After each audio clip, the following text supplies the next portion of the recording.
Howdy, howdy, howdy do, Who fans? Welcome to the Big Blue Box podcast. My name's Gary.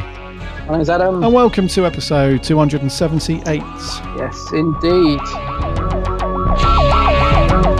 One day, I shall come back. Yes, I shall come back. Until then, there must be no regrets, no tears, no anxieties.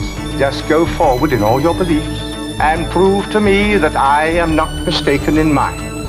Our lives are different to anybody else's. That's the exciting thing. Nobody in the universe can do what we're doing. I've reversed the polarity of the neutron flow, so the TARDIS should be free of the force field now. You may be a doctor, but I'm the doctor. The definite article, you might say. The trouble with time travel is, one never seems to find the time. Change, my dear, and it seems not a moment too soon. Unlimited rice pudding, etc., etc. I am the Doctor! For now, for this moment, I am the Doctor again. The ground beneath our feet is spinning at 1,000 miles an hour, and the entire planet is hurtling around the sun at 67,000 miles an hour, and I can feel it. We're falling through space, you and me. People assume that time is a strict progression of cause to effect, but actually, from a non-linear, non-subjective viewpoint, it's more like a big ball of wibbly-wobbly, timey-wimey stuff. I could be a curator. I'd be great at curating. I'd be the great curator. I could retire and do that. I'm the Doctor. I've lived for over 2,000 years, and not all of them were good. I've made many mistakes, and it's about time that I did something about that. Bit of adrenaline, dash of outrage, and a hint of panic knitted my brain back together. I know exactly who I am. I'm the Doctor. Sorting out fair play throughout the universe.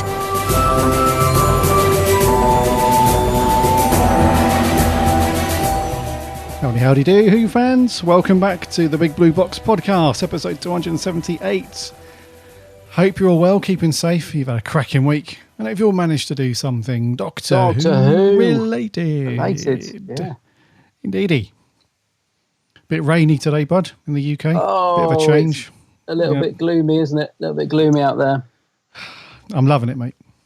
Are you? Yeah. For the past 2 weeks, it's been like gloriously warm and hot, which is nice. But the problem is, unless you've got a pool and a bar, swim-up bar and a sun lounger, it's kind of wasted, really. Stuck in the office, just staring at a screen while it's lovely weather outside. Yeah, I know what you mean. Yeah, there was a couple of days last week where I just stood still for 10 seconds. I started to sweat. So I sort of cooled myself off, got the fan on, turned it off, 10 seconds, started to sweat, and it was just unbearable. So now this weather's kind of cool. It's not cold at all. It's just kind of grey and rainy and it's definitely classic cool. British weather, isn't it? Yeah, classic British weather. Yeah. I guess I know what you mean. It's been intense the last couple of weeks. So this is quite a nice break from it. But I love a good storm. I love a thunderstorm. I bloody love a thunderstorm. I love a storm. And I kept seeing all these people on Facebook saying, look at these, look at this lightning, look at this thunder, look at this rain downpour. And I was waiting for it. I was like, yeah, I can feel it. It's so warm. I can feel that there's a storm coming. And there was a great day when I could sort of I stood outside. I could almost feel it whirling around me. It was incredible. And it just never happened. I was just like, it felt like it just missed our part of the country. I was like, where's this blimmin' storm? We may still get it, but God, I love a thunderstorm. But only, when I'm inside. I don't like being out in it, but I love being inside and just, crash, bang, wallop. Indeedy. Yeah. But today it's just a bit grey. I'm looking out and waiting for Doctor Who magazine to arrive. Because when I look out my window, I just stare straight at our gate. I keep thinking, where's that postman? Where's that magazine? Because it should be, it's supposed to officially come out tomorrow, but it normally comes a day early. I see people posting on Twitter, and I'm like, right, where's mine? Come on. Where is it? FOMO, fear of missing out. Yeah, I need to get there before he rolls it in a ball and shoves it through the letterbox. Come on, where is it? But it's got Mr. Baker on the front this week, Mr. Tom Baker. So, Mr. Tom. He's been trending on Twitter, but I can't remember the reason why. Tom Baker or the postman? Yeah, no, not the postman. No, Tom Baker has been trending on Twitter yesterday. It was everyone was posting photos of him. I was getting a bit worried. It's like, oh, why is everyone posting their pictures with Tom? What's happened? But he's fine and well, thank goodness. But I don't know what the reason was. Just having a look now. Yeah, no, maybe there was no reason. No, I didn't see any. I didn't see any posts about Tom. Hold on, I've just as we're recording, because I have Twitter open because I read our listeners' reviews out. There's a tweet that just popped up. Said, after the initial panic, the great thing about seeing Tom Baker trending is that your timeline gets filled with lots of Tom Baker. Yeah. So I wonder what he's up to then to be trending. Yeah. It could be a Big Finish thing, possibly. Don't know. Yeah. Who knows? Who knows? Talking of Tom and Big Finish, this is the only Doctor Who thing I've done this week, Doctor Who related thing I've done this week, is I did feel like I needed to dive into a bit of Big Finish. I felt like, I've neglected it a bit last sort of few months, and I thought I've got so much there that I haven't listened to. So I thought, I've got the Series 9, Fourth Doctor Adventures, which is, the Fourth Doctor, Adric, and Romana too. I thought, that's a good TARDIS team, and don't listen to, don't get that very often, so let's bung some of that on. And I listened to the first couple of episodes of Series 9. I don't know what it was. I couldn't get into it. Sometimes this happens occasionally, Big Finish. I just couldn't quite get into the story. Like, Adric had been dropped off on a rock and was moaning, and I don't know, just 2 episodes in, I switched it off. I thought, no, I'm going to come back to that one. It just wasn't grabbing me, which is quite rare. I will go back to it because I'm sure it's good. I just maybe was in the mood. So I thought, right, if that's not grabbing me, I'll go for a bit of 7. And I put on a story called Subterfuge, which is a fairly recent one from the monthly range. So it's the 7th Doctor. It's got Ian McNeice, Winston Churchill, and Rufus Hound playing the meddling monk. And I thought, that just to me, it sounded. I thought I need something a bit fun. This 4th Doctor one's just not really. It's just not really doing it for me. So I need something with a bit of humour in it. And this one didn't disappoint, actually. This was really good fun. I don't know if have you listened to it? I think this one of our writers may have done a review. But yeah, I think so. Yeah. I've not listened to it, though. No. It's good. It's kind of exactly what I was expecting. So, you've got, like, obviously McCoy and Rufus Hound just bounce very nicely off each other. And Ian McNeice as Churchill is great on audio. I mean, he really works well. So, yeah, I enjoyed that. I won't go into any spoilers or anything, but it was just a good, fun listen, like a fun story. So, cool. So a bit of Big Finish this week, but that really is all I've done Doctor Who related. Because obviously Armageddon Factor that we're reviewing today, 6-parter, so that's taken up a bit of time. Right. Christ. Yeah, I watched it. It's 3 and 3. I don't know about you. I watched 3 episodes, and then the other 3. I didn't watch it all in one go. Oh, okay. 4 and 2 for me. 4 and 2. Yeah. Okay. Good to know. But yeah, that's been pretty much it for me this week, I'm afraid. Not much going on. Yeah, no worries, mate. Yeah, I've done very little. I've watched another classic Who. That was at the weekend though. It's a bit of a quiet weekend, so we were mocking is it Philip Maddock in the last review? Is it Philip Maddock? Derek Maddock? Douglas Maddock? Philip Maddock, Philip, that's it. Yeah, so a bit of Morbius action, a bit of Brain of Morbius. Oh, well, he's superb in that. He brilliant. Is superb in that, yeah. Yeah. It's hard to believe it's the same guy that's in Kroll, isn't it? Mm-hmm. Yep. I think we were bang on with our review last week where he was just bummed out about not having the part that he initially went for and was relegated to the person that wasn't meant to be grumpy, I don't think, but just turned it into a bit of a grumpy, bored old soul. So, yeah, but in Morbius, though, he's awesome. He's such a different change of direction for his acting. I mean, I said in our review, he's a great actor. It's just a shame to see him like that in Kroll because he's so good in everything else. I have watched Morbius many times, but I haven't watched it for quite a long time, if that makes sense. I haven't watched that one for a while. Yeah, but, same. It's one of my favourites, though. We have reviewed it, haven't we? We have, yes. Yeah. I absolutely love The Brain of Morbius. I think it's a great story. And the thing I do love about it is the interaction between Philip Maddock and Tom Baker. They're just so good in that story. Obviously got the Morbius creature. And, of course, now all the previous Doctors, was that going through your head while you were watching it? Were you thinking, this has changed now? I tried not to be honest. It did come into my mind initially and I just pushed it away. Pushed it out. I was like, I can't be thinking about all that right now. I'm having a good time enjoying some older. Is it older or newer than this Key to Time? It's before this, and it's way before. Yeah, it's Sarah Jane, isn't it? Yeah, that's right. Yeah, so I was like, no, I'm enjoying some old Tom, enjoying this story. I'm not going to think about all that. Well, you like the bit at the very start, don't you? When the Doctor's being all grumpy, and Sarah Jane's just having none of it. That's the bit you like, isn't it? It's brilliant.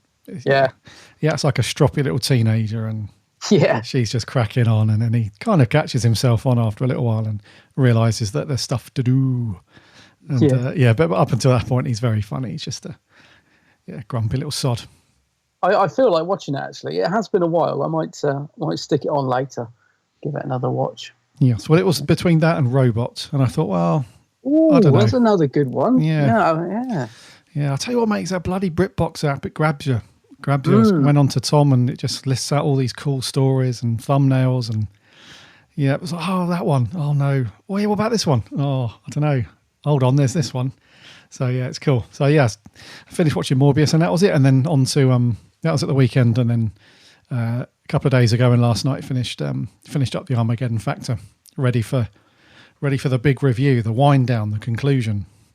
Yeah. The summary. Finally finishing up the Key to Time. Feels like a year ago we started this season. Right. It does, doesn't it? It feels like bloody ages ago. Yeah. It does, yeah. But the review for Subterfuge, yes, we did review that. That was Jordan Shortman back on the 8th of April. Yes, did he like it? Did he give it a good score? Did he like it? I think he did. I remember reading it at the time. I think he liked it. Yeah. He says, while Subterfuge might not be the strongest Big Finish story for me to come out this year, it's still another audio that's incredibly easy to recommend. Yes. So, yeah. And then coming up, actually, might as well tell you what we've got coming up for reviews from those guys. So, our writing team. So, we've got Doctor Who Downward Spiral review. That's from Jordan. We've got Torchwood Save Our Souls. That's coming soon. And from Mark, we've got Crime Lord to Time Lord, 3 Kinds of Heat, which sounds interesting. Yeah, it does. So that's the a McCoy story, apparently. Oh, right, okay. Yes, and then coming up after that, probably next week, or maybe the week after, we've got some reviews from the monthly range. We've got number 265, The Lovecraft Invasion, which is a 6th Doctor story. And then after that, 60. Yep. And then after that, we'll have our review of the upcoming Davison story, Time Apart, which looks pretty good. Yeah. Yes. I think I did see something about Davison's Doctor on Big Finish. Oh, no, I better not say. I think it's a spoiler. I think they're doing something quite interesting with Davison's Doctor on Big Finish. They put a tweet out, but I won't say because I think it's a spoiler from the last story. There's quite a big thing happens at the end of the last one they've released, which I'm assuming is to do with this. Sorry, I realised halfway through talking about this that I probably don't want to ruin this for anyone that doesn't know, so I'll just shut my trap. But let's just say, Davison on Big Finish is pretty good as well. I think McCoy's great. I think McCoy and Colin, though, are my 2 favourite Big Finish. They just really throw themselves into it, into their performance. I mean, Tom's obviously Tom. He's great, but I always really enjoy listening to like Sylvan and Colin on Big Finish. Peter, as much as I like him, he's just always just a little bit flat somehow compared to those two. He's good, but he just I don't know. Yeah, I don't know. Oh dear. I'm not going to say beige, like so a bit beige, but the colour of his outfit a little bit. Yeah, but I like Peter on the TV. I know some people find him a bit beige, but yeah. I'll tell you what, though, you're absolutely correct there, mate. With Sylvester McCoy and Colin Baker, they just nailed that.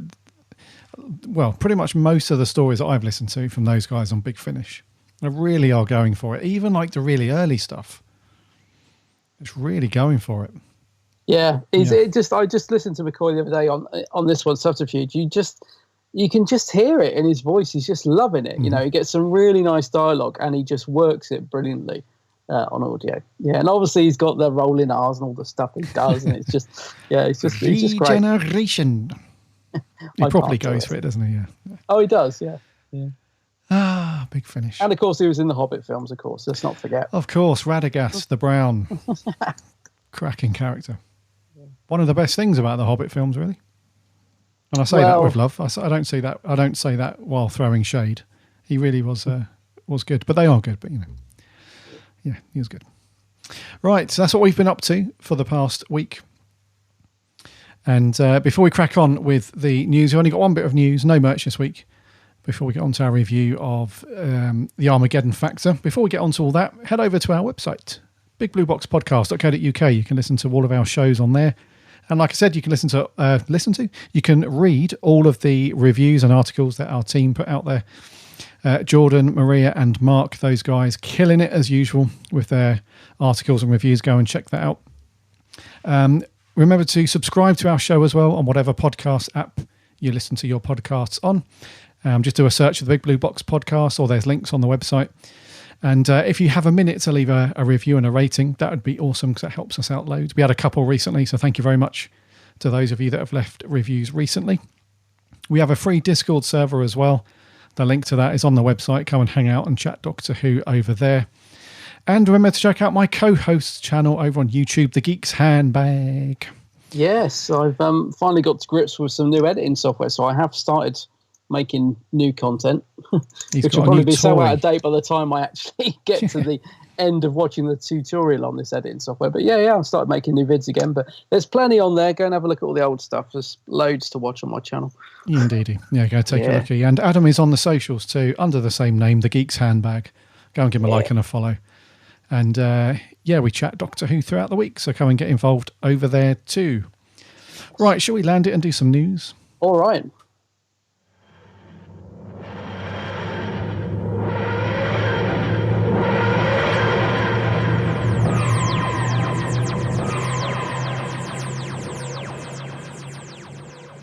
Doctor Who Time Fracture.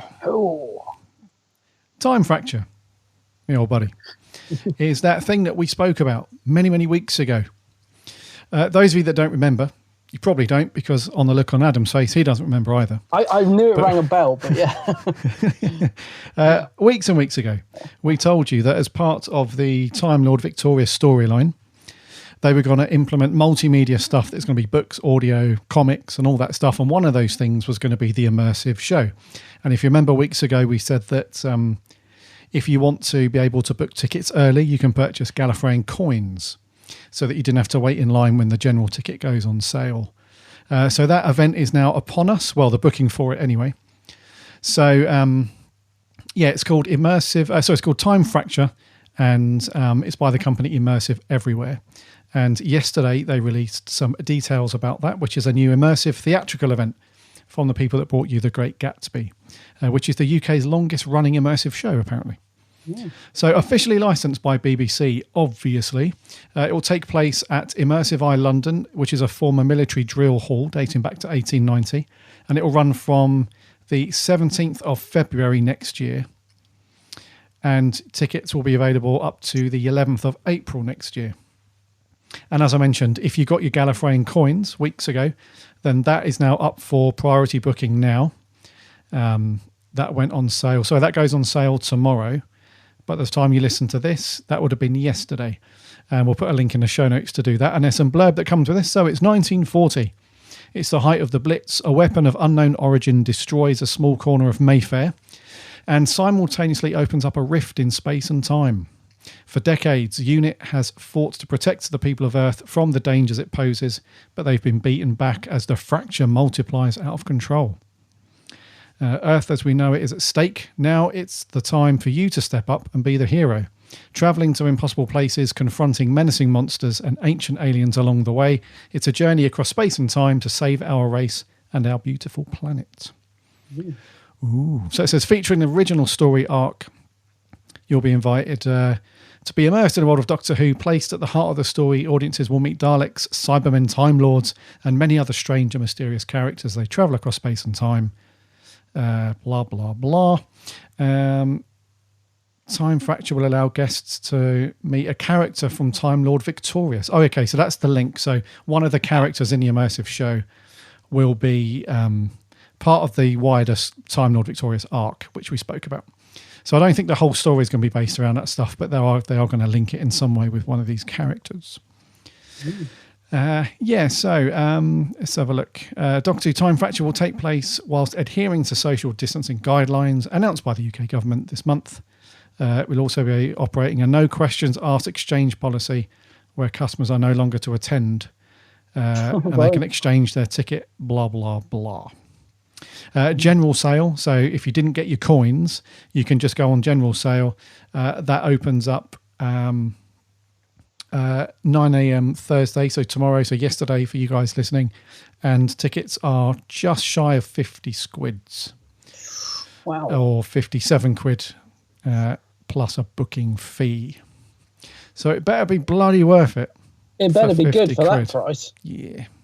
It does sound pretty good. I mean, I'm still trying to get my head around what an immersive show is. Same. I'm trying to find out what the audience participation is in this sort of thing. I might have to do a bit of research into the this Great Gatsby show that they reference to see what that's like.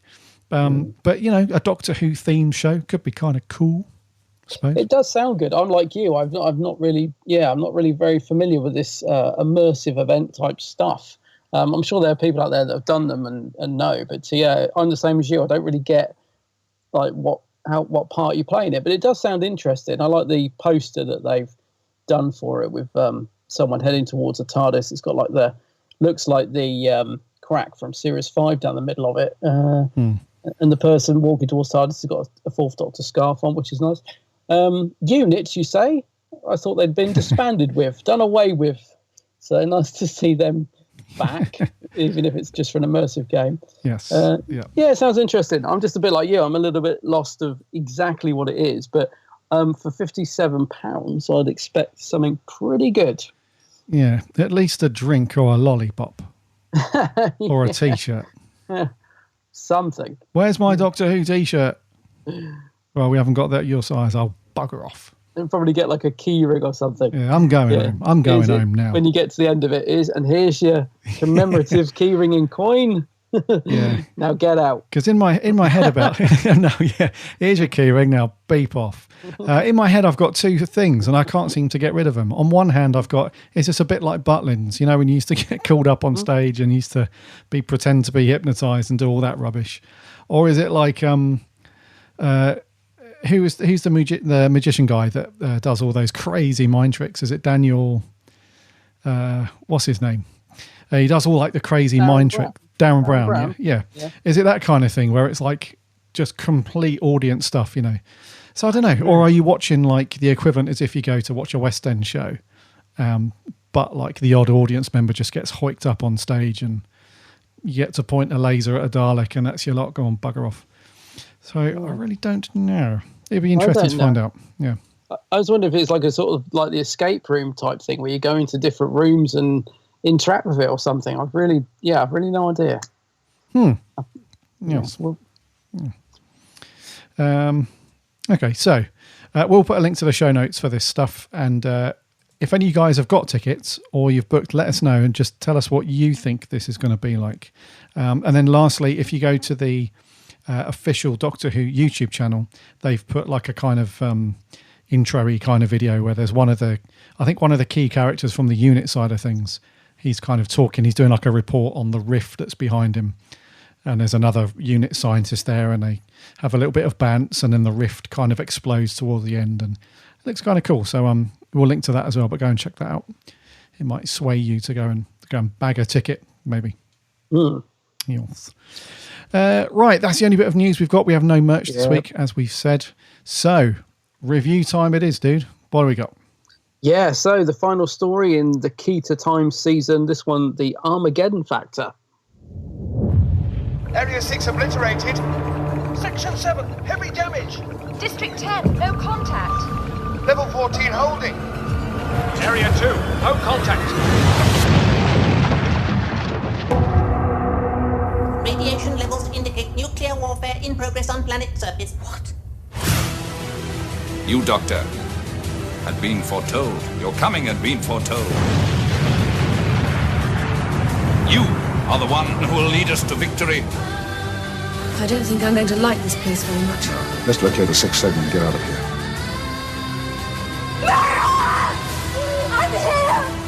The key to time is mine.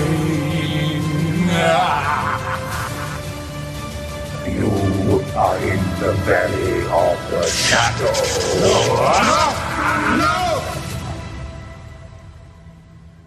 No, no. You would have got away with it too if it wasn't for those pesky kids. Ah, dearie. Right, the Armageddon Factor, dude, we're here. We're at the end. We've done it. The end of the kit. Yeah, we've done it. Christ almighty. It feels good, though. It feels good that this year we've got the Trial of a Time Lord out the way. Out the way, it sounds like, But anyway, and the key to time stuff, we finally got there. So the Armageddon Factor, it was first broadcast back on the 20th of February to the 24th, back in 1979. It's a 6-parter, this one. Yeah. It was written by Bob Baker and Dave Martin, directed by Michael Hayes. Stars Tom Baker and Mary Tam, John Leeson, the 3 regulars that we've seen throughout this series, and a relatively large-sized supporting cast for this one. So the final segment is at the heart of a devastating war between neighbouring planets Atrios and Zeos. The Doctor discovers that a sinister entity is manipulating the events at the cost of obtaining the final segment. And that might be more personal for him than he might have imagined. So, and the 6th segment turned out to be something they didn't expect at all. So I wouldn't say it was a twist, but it was definitely, So 6 parts of classic Doctor Who. What do you reckon, bud? Yeah. So, when we announced this last week, obviously, and I said to you, I don't remember anything about the story at all, apart from a big pair of silver headphones. Well, it turns out I got that wrong, because I was thinking of Lala Ward in Warrior's Gate. I don't know why I thought that was part of this story. So it turns out I actually didn't remember a single thing about this 6-parter at all, which is odd, because I have watched the Key to Time season, a few times over the years. I've gone through all the stories at least a couple of times, and I sort of have feelings in the back of my mind about each of them. So I always remember that I quite like Stones of Blood. I remember Kroll being a bit of a slog, but when it comes to Armageddon Factor, it's just like a void. It's just blank. And it was the same last week when we said, we're reviewing it. I was thinking, I just don't remember anything about that. And so I've watched all 6 parts again. As I said, I watched 3 parts and then another 3 the following night. And still can't really tell you anything about it. There's just not really much substance to it, I think. You as well, being a 6-parter at the end of this season, and you might think they would sort of ramp up the action and the story, because it's the final segment of the Key to Time, and it's kind of all of focuses around that. So it's very central to the plot this time, this final piece. Whereas before it's kind of just been, in the background that they needed to get it, but they get embroiled in some other adventure. This one is quite key to the actual story. So really, it should be quite an exciting sort of end of season blockbuster 6-parter, really. And I know it's Doctor Who, so we don't expect anything too, crazy. But this is pretty drab for a series final. It's not dreadful. It does have some nice moments, as with a lot of the stuff in the Key to Time. But it really feels a bit, it feels like the budget's run out for a start. I mean, we thought the sets were bad in Kroll, but they're really gloomy and boring in this. I think they might be worse, to be honest. We were saying that the designer from Kroll got fired, didn't he, because his sets were so bad. But I'd argue that these sets are pretty bleak, and they reuse a lot of stuff from other stories. It's as if they've gone into the stock room and gone, I'll grab that funny computer-looking thing from Space 1999 with the big wheels over there, and that dashboard from Blake 7 can come in, if Blake 7 had even aired then, probably not. But it just looks cobbled together. It's not very exciting on screen, and it doesn't help when the story isn't very exciting either. So I've got to admit, I struggled with this one a little bit. I've drifted out a lot. I'll be honest with you. it didn't really hold my attention particularly. I mean, there are fun moments in it. As I said, I don't think it's dreadful. It's got some good bits. K9 is. I don't think I've ever known him have so much to do in a story. You can tell it was written by Bob Baker and Dave Martin, because I am right in saying they created him, didn't they? Mm-hmm. I think. So you can tell that they've really put him bang in the heart of the action. He gets loads to do. He almost gets incinerated at one point on the slowest conveyor belt in the universe, I think. So there are nice moments in it. Once again, Tom and Mary Tam really kind of hold this together for me. But yeah, not great. Just a bit middle of the road again. Just a bit of a flat finish to the season, really. What do you reckon? Yeah, I'll read you, bud. It's You the same page? Yeah, I think so. Yeah. Yeah, and that sucks really, because I don't know, you would think that being the final story in the series, they would have really gone for it, ramped up all the action and done a lot, but maybe you're right, maybe the money just ran dry at this point. But even the script and stuff, and why the hell they did it over 6 parts is no idea. Maybe they had to make it 6 parts. Maybe they were commissioned for X amount of episodes in one series or something. I'm not sure, but you can tell like the padding is dreadful. Like so much padding. And deliberate as well, completely deliberate, a lot of it. Like there's quite a few scenes where they're walking around the set and they take a little detour around a bit of a wall, which, come on, that will add 7 seconds to the runtime. That's lovely. They walk around that bit. And then there's bits where, like you mentioned with K9 on the conveyor belt on his way to the furnace, it's the camera's on him for 10 seconds. He's already said his line, but we just watch him slowly trundle along. There's no suspenseful music or anything to build up that he might be about to be incinerated, and it cuts back. And so things like that is just loads of padding. And sometimes with some classic stories, you can tell that the padding is unintentional. It's just the script has been written that way and the way it's been directed. It's just unfortunate that it just feels that way. But in this story, and we had it back with the what was the one before The Power of Kroll? It was it the Androids of Androids of Tara? Yeah, that one as well was another culprit where you can just tell that they're deliberately just keeping the camera on people while they're doing sort of mundane things, like just walking down a corridor. That can be done like bosh, bosh, bosh, right? He's down the corridor. But they just sort of train the camera on that person. It's completely static and it just follows him very slowly. It does something and then somebody else walks down the corridor and around the loop. And yeah, so the padding stuff, it just makes it feel like a real slog. I mean, 6 parts for this one. Crikey. You mentioned the word loop there, and I mean, gosh, if you're talking padding, that time loop bit from episode 4. Yeah. I mean, my word, that is. I mean, you actually do feel like you're stuck in a time loop at one point when you keep seeing the ship come towards you, and it's got that sound effect on it. It keeps going, and I was like, fire! Oh, please. Yeah, fire, and the slowest hand movement ever to the fire, and it goes round and round. So the thing is, if you read the synopsis now, it sounds like this, it should be more exciting. There's some good stuff going on. You've got the war between the planets. One of them's hiding, the mysterious shadow guy, the Black Guardian popping up at the end, the final segments of the key. There's stuff there to work with. But it just doesn't really get utilised very well. I mean, the Black Guardian is only in it for 2 minutes right at the end. And Valentine Dahl's so brilliantly evil as the Black Guardian. I was thinking, God, why didn't you, okay, do your 4 episodes of that, but if you're going to sustain this for another 2, bring in the Black Guardian. Get him in there. We've had enough of the Scooby-Doo shadow guys. I mean, he gets boring very quickly. He does a ridiculously cackling laugh, and that's all he really does. Oh, the shadow. The shadow, William Squire. Yeah.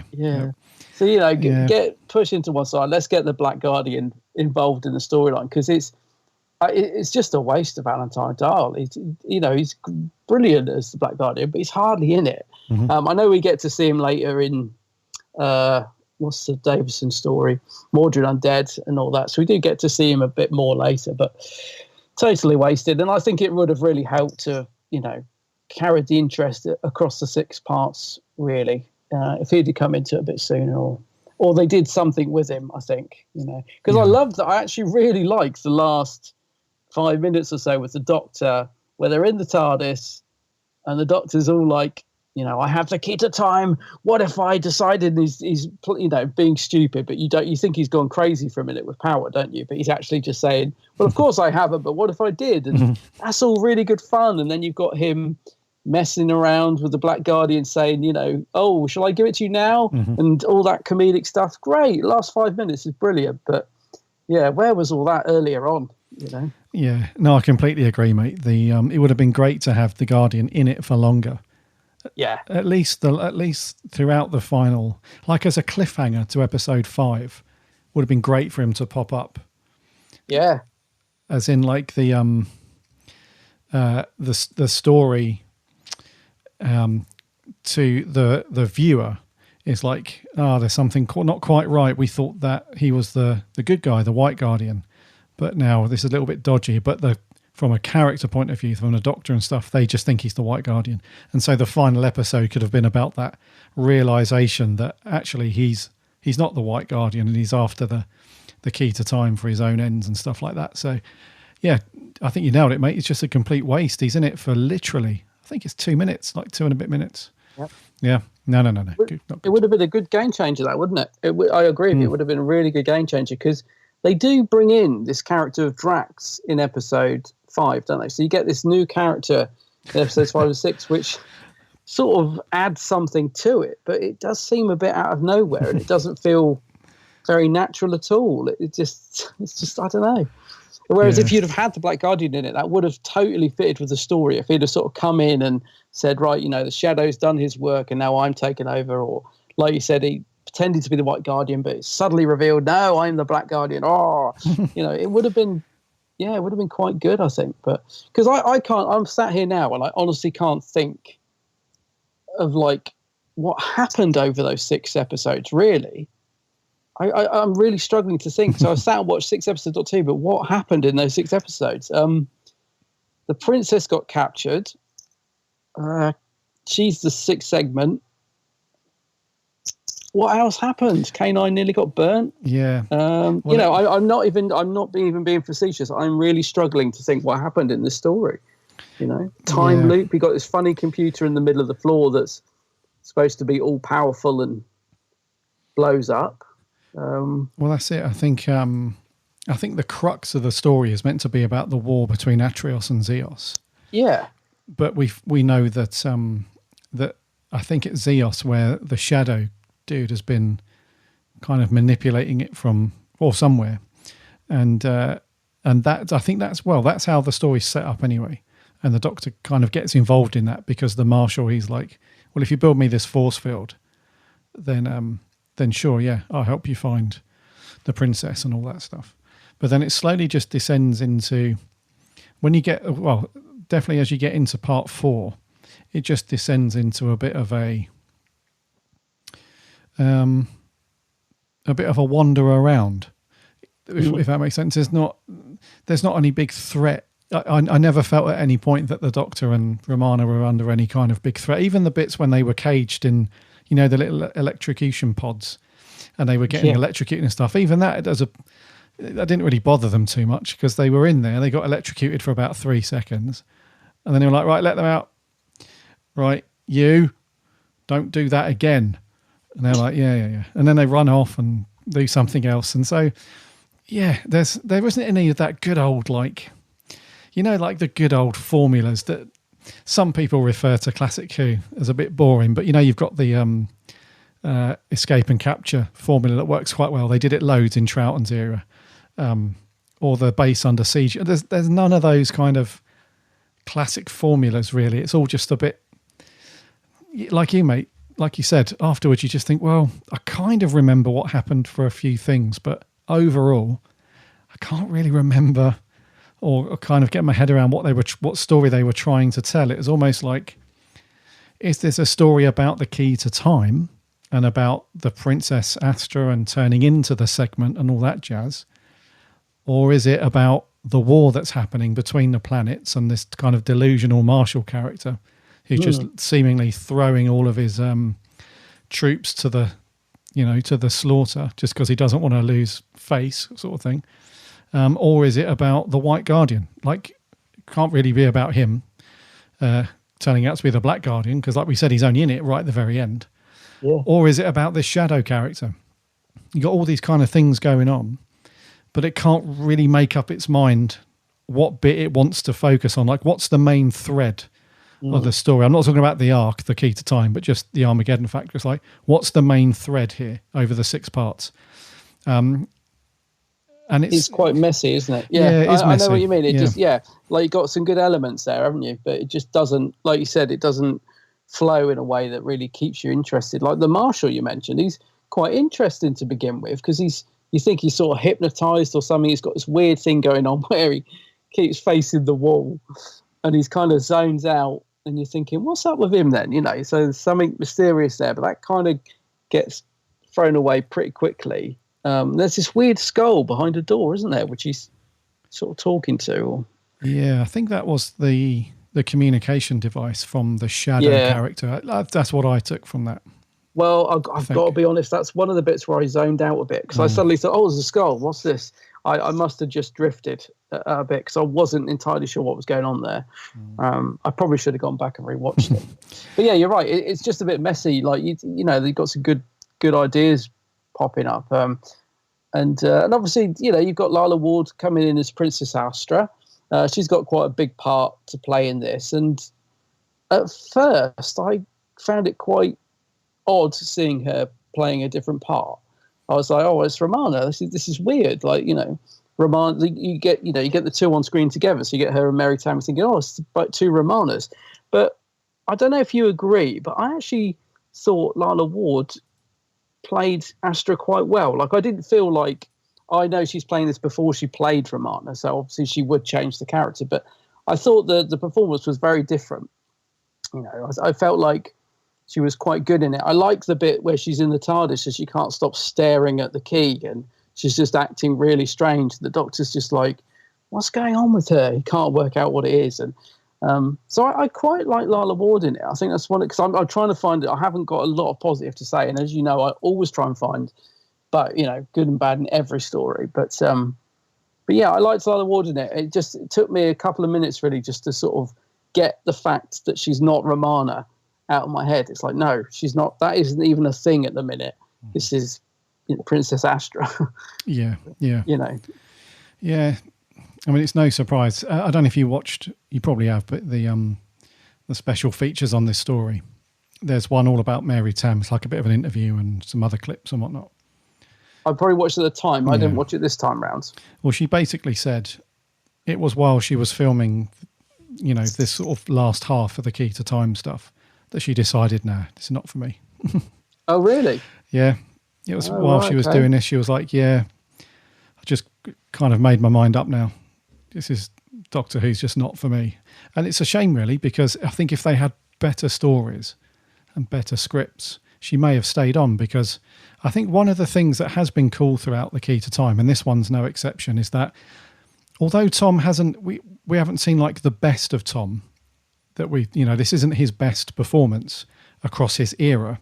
It's certainly not bad at all. And the relationship between him and Mary Tam have been really good for the most part. There's been a couple of episodes where we thought, where's the spark gone that we've seen? But it does come back to a degree. So really, I think the highlight for me for this story and the Key to Time is Tom and Mary, especially Mary. She's such a good companion and very, very often overlooked by Lalla Ward's Romana, I think, which is a shame, because I really, like, as we've gone through it, I've just really liked her character. She's been a great companion. Yeah, I'd absolutely agree with that. I'm totally guilty of overlooking Mary Tam as Romana, because I just associate the part so much with Lalla Ward. She is great in it. I feel she's been let down in the last couple of stories, and I'm not surprised to hear that she felt like she was going to move on, because she doesn't really get a lot to do. She didn't get hardly anything to do in the last story. she doesn't really get a lot to do in this one. I mean, she gets a couple of nice moments with Tom again, which is good. But yeah, I definitely feel like she was a little bit wasted. I would like to have seen another season with her. Having said that, I do really like the fact that Lala Ward comes back next season, as a different character. It's an odd move. It's quite an odd move. I don't quite know how it happened. I'll have to watch, because it's Destiny of the Daleks kicks off the next season, and she's Romana from that. From what I remember, like Romana just keeps coming out with different faces at the beginning or something, and then she comes out looking like Princess Astra, and the Doctor says something like, "You can't do that. You can't take that face." And she's like, "Why not?" And so she keeps that face. That's how I remember it. So it's an odd move, isn't it, to sort of say, "Oh, come back in the first or next season. You can be a totally different character, but don't worry, because you're going to be playing a Time Lord, so we can get away with it." I think it's a really interesting move in terms of the production team. I think that's how it happens.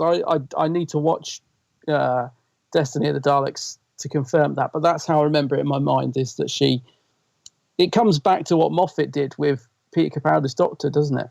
That he steals the face. Mm-hmm. Yeah. So I think that's kind of what they do with Lala Ward is with Romana, sorry, is that she takes the form of Princess Astra's face or something like that. That's right. Yeah. I think she does like 3 or 4 different versions. I seem to remember she walks out as like a really tall lady or something, and then she's something else. She's really I feel like watching it. Yeah. Yeah. It's a bizarre, strange move for that. It does work, though. I will say that. I mean, it does work. I think they both. I do love the fact that we get to see 2 different versions of Romana, but I definitely would have just liked to have seen a bit more of Romana 1, if you like. Yeah, she was good. Yeah, she was good. Old Romana. Yeah. Yeah. So Tom is really, really good in this, as he has been for the most part. Like I said, I think there's probably about, I don't know, a dozen stories throughout his era which are better than this. But that's not his fault. I think that's down to the script and the writing to an extent. But he's certainly not bad at all. And he's in most of the episodes, he's carrying this story, I would say. And Romana is part of that. Mary Tam, she's done. She's just really, really cool, especially when they're funny together. Those bantery moments and stuff are really cool. You mentioned another character which was really bizarre to me. This what, Drax? Drax, yeah. This kind of old... mate, all right, Governor. I'm from Brixton. I've been in Brixton, Nick, innit? We're in Nick now together. It's I just found that very Where does perplexing. he come from? Yeah, it's like, am I right in thinking, dude, that, or was this a more modern Doctor Who thing? But I thought that the Doctor, with the exception of a companion, in this case Romana, was meant to be like the last of the Time Lords. Is that more of a modern thing? It was kicked off with Eccleston, right? Okay. But it still perplexed me a little bit, because like they've always written the Doctor as this loner character, with the exception, I'm taking the companions out of the equation, in terms of other Time Lords. He's always this loner character, and then out the blue, all of a sudden, quite conveniently, there's this dude that turns up who's another Time Lord, and they were like old school chums, like buddies back in the day and stuff. And I don't know, the Doctor just doesn't seem to be that surprised to see him. No, that's right. I think I was more surprised. I thought I'd zoned out again. I was thinking, oh, what? Hang on, where's this guy come from? Yeah. Thinking bizarre. I'd missed something, but he does just literally just walk onto set and be, all right, mate. Oh, where's my old mate Theta Sigma? How are you doing? Oh, yeah, it's new for a while. I'm like, what? I do find that interesting that he names the Doctor Theta Sigma. I like that little anomaly. Like, gives that Doctor the name. Is just where does that come from? I don't think we hear that in any other story as far as I'm aware, but I like that. But yeah, who is this guy? Like, why is he randomly on this, rock, and what is he doing there? It's just odd. It is weird, isn't it? I've got to say, it's down to the writing, isn't it? It's just like, right, we need to introduce this character, and let's just throw him in there. It's just too random, really. The way he just suddenly appears, he should have been brought in earlier on or something. Yeah, I mean, it would have been cool if like if he was just a person that the Doctor had randomly met on a previous adventure or something, that would have made more sense to me. But the fact that he was a Time Lord, and like he had all this equipment, didn't he? He had all these spare parts, all his equipment, and even the Doctor says to him, "You should have repaired this and been out of here long ago." Yeah, but I don't know. He's just this.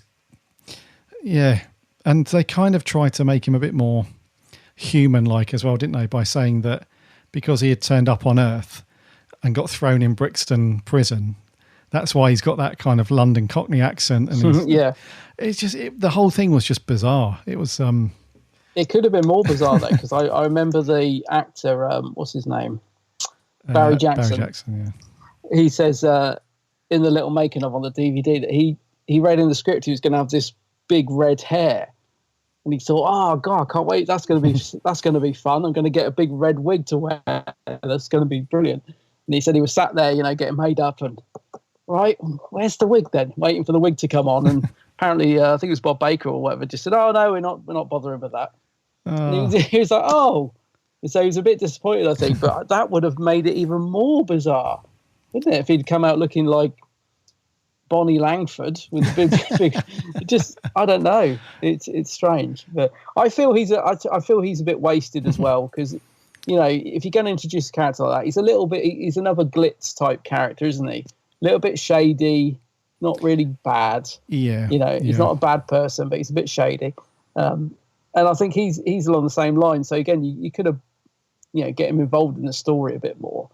Because I don't really care too much about him, but by the end of the episode, I'm slightly more invested into him, because he's sort of talks about a deal that he's going to do 40 minutes in the future, and you think, oh, he's a funny chap, isn't he? But I'm starting to sort of like him by the end of the story, but I haven't really got to know him enough. So again, should have been brought in a bit earlier, I think. Yes, yeah. I think that's the theme of the story, really, because there was a couple of characters that they were in it way too much. There was a dude was who was knocking about. I think he what was his name? Shap, was it? Astrid's lover, or oh no, that was Merrick. He was a bit of a wet lettuce anyway, wasn't he? He was pointless. Yeah, who's Shap? Which one's he? Well, he's the one that he arrives on. They go through the transmat like a billion times in the story. Yeah. He's one of the dudes that goes through the transmat, and he's kind of walking around, and he's got the white, looks like the end of a sort of a handheld vacuum as a gun. And, yes, I know what you mean. Yeah, and there's a scene later on where Merrick's like, "Well, have you gone and done this?" And I look, and he's like, rolls his eyes, and he runs. I don't know. He's like an extra, but they've given him a bunch of lines, and he's in every part. But he just doesn't really add any value to anything. Like even when he encounters the Doctor, which we assume is on Zeos. Well, they think they've gone to Zeos. They've actually gone up to that ship, haven't they, where the Shadow dude is. Even when they're there and he encounters the Doctor's like, doesn't give him anything to do, doesn't tell him off, doesn't do anything. They just walk around for a bit, and then he buggers off back down to Atrios. And then he meets up with Merrick, and then they do something else. But earlier on in the story, all he's doing really is just standing next to the Marshal. So it's really weird. Like characters like the Guardian, Drax, those sorts of characters who should have got loads more screen time, they were not really made the best use of. And then you've got other characters like this guy. I'm sure his name was Shap. It is. I know the character you mean. Yeah. He gets quite a few lines, but they just fall on. There's no sort of weight to anything that he's doing. He's just plodding around. And if we're talking about the right character, and I'm pretty sure we are, he does have an hilarious death though. Oh, yeah. And he actually, I don't quite know what. I'm sure this wasn't in the script, but he's like. He shouts, "Is it Merrick?" He goes, "Merrick!" That's it. Yep. It's a cracking death scene. I mean, it's worth having a minute just for that. That was hilarious, that bit. Yeah, that's him. He really goes for it. Yeah, him. Yeah, I recognise him because he's in an episode of Blake 7, playing a similar sort of character, but a bit more. He plays it a bit more comedic in Blake 7. He's an odd it's an odd performance that he gives in Blake 7. It's a sort of more exaggerated version of this character, basically. But at least he gets something to do in Blake 7. He's got a proper character in it. Yeah. Whereas, this one, he's there, and you sort of think, oh, what's his game then? Is he, is he going to double cross someone? Or because he's got that sort of, he's always in the background. You feel like he's going to do something, at some point. There's going to be a big reveal or something that he's working for the Shadow or whatever. But he doesn't really do much at all, does he? He gets quite concerned about the Marshal. He's like, he's sort of talking to him, but the Marshal's zoned out. So he gets a few of those scenes. But apart from his death scene, he doesn't really do anything. Yeah. Drax, Barry Jackson, he was in Blake 7 as well, apparently. Barry Jackson. I recognised him, but I can't remember what part he plays in. I thought he might have been. Yeah, and Barry Jackson's also, he was in one of the exclusive clubs as well. So one of those, so a lot of classic Doctor Who actors were in other shows, and there's 3 shows in particular, the Holy Trinity. Like if you're in all 3, then you're in the exclusive club outside of Doctor Who, and that was Blake 7, Z-Cars, and Dixon of Dock Green. Oh yeah, Dixon of Dock Green. If you're in all 3 of those, then you're in an exclusive club, and Barry Jackson was one of those. I'm trying to work out who he was in Blake 7 because I knew I recognised him, but I can't think whatever. Because I recognised the other guy, Shap. I recognised Shap straight away, David Harris. I was like, oh, he was in Blake 7, but I knew I recognised Barry Jackson. I just couldn't place him at all. But Marek, is it then? The wet lettuce. Yeah. Oh, my goodness. Yeah. I forgot he was in it. He suddenly pops up in episode 5 and he's got a bandage around his head. And I'm like, who is this guy? Yeah. Yeah, we get it, mate. You fancy Astra. All right. She's not interested. She clearly doesn't want anything to do with you, buddy. So move on. But yeah, you can blame him. And he just, he cocks up a couple of times, doesn't he? He's like, Astra, runs after her, and then he ends up falling down, whatever it is, he falls down into the void of something, lands on thin air, but he's got a massive gash on his head now, and I don't know, it's, He could have been the worst. He could have been in the running for the worst actor in the series title, but somebody beat him to it. Somebody got the award, snatched it from under his grasp. And that is the guy who plays, thankfully he's only in episode 1, the guard who's supposed to be sort of taking care of Princess Astra, sort of walking her around right at the very start. Oh, yeah. And he's saying his lines like, you mustn't go in there, princess. You shouldn't be doing that, princess. I'm like, does this guy know the cameras are rolling? Is he giving any sort of sign of a performance here? Because it is one of the dullest performances I've seen on screen. He just doesn't. I mean, he just obviously couldn't be bothered. Maybe he didn't get the part he wanted. I don't know, but he's dreadful. Yeah, maybe he's doing a Maddock. He's like, I went for Drax, and now I wanted the ginger wig. Yeah, and he didn't even get that. But no, that guard guy. I mean, God, he's just so drab. It's unbelievable. Yeah, I know, mate. Yeah, Michael Hayes is like, action. Comes in set. He's like, right, this is going to be a belter. I spoke to this guy earlier. He's up for it. And then he gets that cut. What are you doing? Say the lines with some oomph, man. Yeah. Put some effort in, for goodness sake. And then Graham Williams leans over. This is all we've got, mate. The other dudes, we've got no one else. This is all you've got on camera for today. Sorry, Michael. All right, roll again. Action. Right, he's warmed up. Here we go. It's warmed up. Don't walk there, princess. Cut. He must have just given up. But the thing is, back in the day, as we said many a time with Classic Who, didn't have enough time to do it over and over again. 5 o'clock, the lights are out. See you later. They just had to roll with it. You mentioned the director there. What was the other one? Because I recognise that Michael Hayes. The one before. Was it the one before? Kroll. Oh, was it Stone?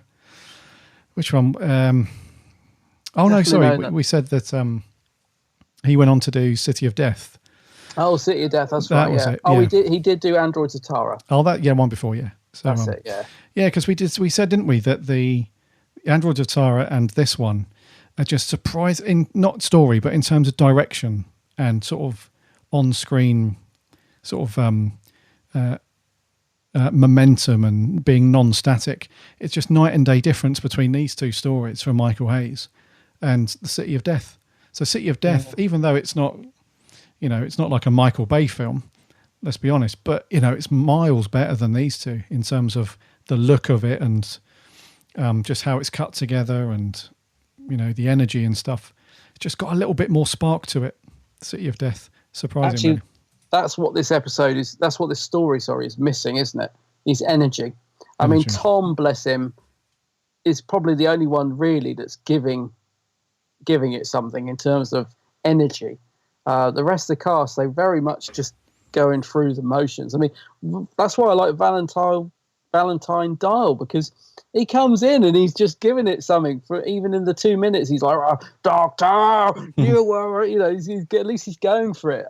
But yeah, the rest of them, I suppose Barry Jackson's Drax is sort of trying something. It's like he's at least giving a bit, but and Lila Ward obviously, but yeah, the rest of the supporting cast. I mean, what do you reckon to the Marshal? Because obviously he's supposed to be subdued, so we could sort of let him off a bit because he's supposed to be like a bit zoned out. But what do you reckon to? He's an odd character, isn't he? And what happens with him? Like, it's another character that goes nowhere, really, isn't it?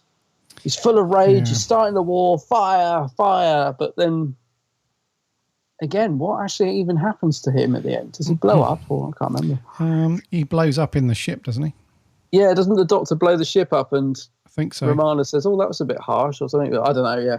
Yeah, it's a shame, really, because John Woodvine is a cracking actor. Over the years, he's done some really good stuff. What's he done? Let's have a look. Well, in terms of, we've done a lot of theatre. The Crown, the TV series, The Crown. He's in that. He's very good in that. He is another one of those faces that I instantly recognise but don't know where. I think, I've seen him in stuff. Yeah. Birkenhair, who's really good in that.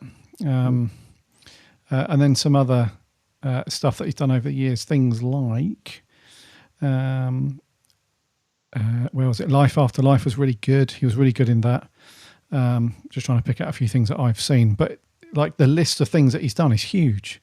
And the things I've seen him in, he's been really good. But I think he's only meant to be subdued at certain times. Like there's a couple of bits where that little thing on his neck kicks in and he goes into like he's staring off into space, like he's daydreaming. Yeah. But when he's like, the Marshal, when he's meant to be on fire sort of thing, he does scream and shout a couple of times and he kind of gets there. He's like, right, I need to go for it a little bit here because I'm not playing subdued Marshal. I'm like, the shouty one. Yeah. He kind of does it a little bit at times, but yeah, he comes off more annoying than authoritative, in my opinion. The way he sort of kicks off at times, it's because he just sounds like a kind of spoilt little brat through a lot of it, even though you've got the Doctor saying, look, you're outnumbered. Like they're watching the scanner, aren't they? The radar, and they can see like the ships that he's sent up to war. I think there's like 6 of them. And then like the opposite side, there's like 20 ships. And they're like, we need to put them out. He's like, no. We'll win this war. He's like, dude, what are you doing? He's like a spoiled little brat that doesn't want to lose his reputation sort of thing. And he comes across as like just petulant sort of child rather than. So rather than authoritative, Yeah. So again, a bit of a wasted character, really. He was all right, don't get me wrong. His performance was pretty good. And he was all right. He's one of the better ones in it, yeah. Yeah, but in terms of what the character does, I mean, like you said, for the last half of the story, he's stuck in the loop anyway. So he's only really in it. He's only acting in it really for the first half. But it wasn't too bad. His performance was pretty good. But yeah, just the character itself was a bit annoying rather than kind of posing much threat, put it that way. Talking of threat, you were saying there's no real threat throughout this, which I think is absolutely true. But so you get the shadow guy comes into the story about halfway through or whatever. Potential there to be quite a creepy, just the name suggests all the shadow, and he's got this weird skull type face. So yeah, it looks a bit creepy, but there is no threat really from him, is there? I mean, when he goes towards the key at the end, he could have done what he needed to do within seconds, it's one of those. It's a bit like the Davros pressing the red button, isn't it? He just hovers his hand over it, waiting for them to go stop. You know, it's there's no real threat from the Shadow. He just feels a bit of a. I said it earlier, a bit of a Scooby-Doo villain, because all he really does is this evil laugh a lot of the time. He doesn't really do anything. Yeah, I mean, he's why can't he just get? I know there's a bit where he goes to the TARDIS, he can't go in because of the light and stuff, but he don't half faff around trying to get in the TARDIS. I mean, there's a bit where he's got the Doctor and him having a bit of a sort of face-off, if you like. He's trying to get the Doctor to go in. The Doctor's like, "Oh, I'm not falling for that," but "Oh, yes, you are." "No, I'm not," and that seemed to go on for quite a while, didn't it? But I kept thinking, but then the Doctor does go into the TARDIS, and I don't know. I found all that stuff kind of confusing, really. See, again, it just felt like they were going round in circles. Like, don't you go in that TARDIS? I am going in it. You know, all this sort of stuff. Yeah, the Shadow could have been a really cool character, but the problem is he's too similar to the Black Guardian. That's why I think he should have been done away with quite quickly. Like, he's just the front, you know, he's just being the puppet. Yeah. Let's get rid of him. Let's bring the Black Guardian in and have a real villain. You know, someone who is scary, because Valentine, it's just the voice, isn't it? He is scary. Yeah. So the Black Guardian, in a way, he's kind of cool, because at the very beginning of the Key to Time, the Black Guardian disguises himself as the White Guardian, approaches the Doctor and said, "I need you to do this thing for me. Go and get all the segments." At the same time, well, not the same time, but at a time, he went off to the Shadow just as the Black Guardian and said, "I need you to do a thing for me. I need you to get all." So basically, he's played them off against each other. So whereas the Doctor and Romana have gone off and they've done like the treasure hunt approach, where they've gone off and proactively done everything, the Black Guardian's like, well, what I'm going to do is I'm going to get the 6th bit first, and then I'm just going to chill out. So I'm going to get that bit, and then I'm going to wait for whoever's after all of it to come and get it. I'll defeat them and get the other 5 parts. So he's kind of clever in that way. He's just put his feet up, had a cup of tea, waiting for the Doctor to get there. Waiting for the 6th Key to Time. So he's kind of set this whole war up, hasn't he? That's the link between. So he hired Drax to build the supercomputer that can manage the war for them, so that the war between Atrios and Zeos can happen, so that he can then get access to the princess, because she's like the 6th generation of the 6th child of the 6th something of Atrios. So he's like, right, cool. They're all going to kick off. This is going to happen. I'll be able to speak to her. She'll tell me where the 6th segment is. If she doesn't, I'll beat her boyfriend up for a bit. That'll work. So in a way, he's like a bit of a cool mastermind in a way. But the problem is, like, narratively throughout the story, he's too similar. His motives are the same as the Guardians. So there's a bit of a clash there. So he's, like you said, he's a bit of a puppet for the Guardian to use. The Guardian should have popped up sooner, got rid of him. He's like, you've served your purpose. See you later. Then it would have been a really cool showdown between the Guardian and the Doctor. But why doesn't the Black Guardian? So he wears like a white outfit when he's on the monitor to trick them. But why doesn't he look like? If it was it supposed to be him at the very first story? Was sat in the wicker chair? Was that supposed to be him in disguise? Yes, right. Yeah. So why doesn't he look like him on the scanner? Could they not get the actor back to film that? Or that seemed odd to me. Like, he just puts on a white hat and says, "I'm the White Guardian, now hand it over."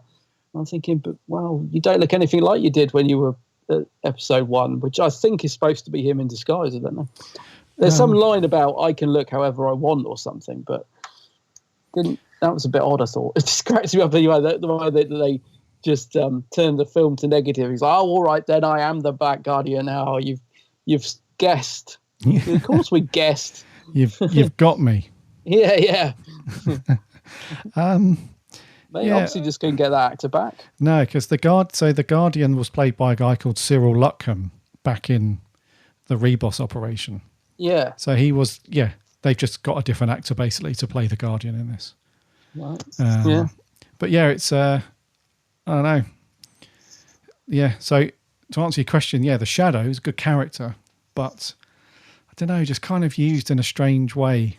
Because he does, he shouts a little bit, and he's got like the evil cackle. That's all there. Oh, he's got the cackle down to a T. Yeah, he looks a bit like Skeletor from He-Man. He's got like the typical sort of outer space villain sort of thing down, really. He's pretty good in that respect, but he just gets defeated way too easily. That's what I mean. There's no real threat the other way. It's like, I mean, in a way that's cool because it does kind of feed into that really good thing where, in some stories where even where the Doctor's up against it, he's always got a plan sort of thing.